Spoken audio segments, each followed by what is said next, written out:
কয়েকদিন হলো একটি বিষয় খুব লক্ষণীয় দেখা যাচ্ছে।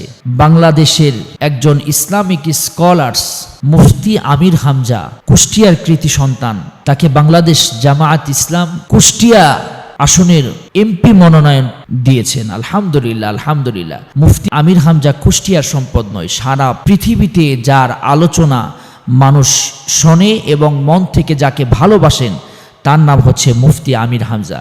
মুফতি আমির হামজা সম্পর্কে আপনাদের জানা দরকার।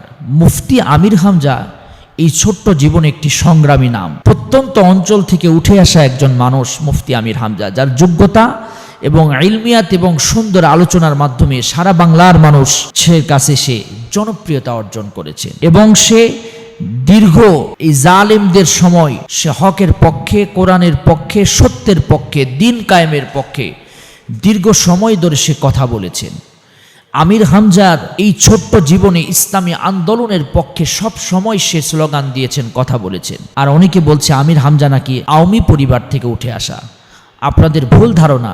আমির হামজা দেশের সম্পদ, ইসলামী আন্দোলনের সম্পদ। নিঃসন্দেহে সংগঠন ভালো বুঝে মুফতি আমির হামজাকে ওই আসনের এমপি মনোনয়ন দিয়েছেন।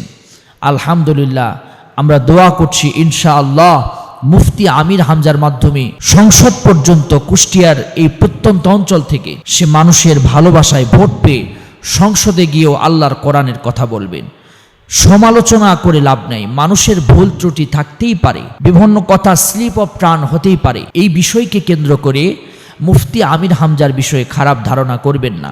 সে সবসময় জালিমের বিপক্ষে অবস্থান নিয়ে তার জীবনের সিংহভাগ সময়টি কাটিয়ে দিয়েছেন এবং দীর্ঘ 3 বছর তাকে প্রকোষ্ঠ জেলখানায় অমানবিক নির্যাতনের মাধ্যমে তার জীবন কাটিয়ে দিতে হয়েছে। নিঃসন্দেহে ইসলামী আন্দোলনের সিপাহ সালার মুফতি আমির হামজা। আল্লাহর কাছে দোয়া করছি মুফতি আমির হামজার নেক হায়াত আল্লাহ দান করুন।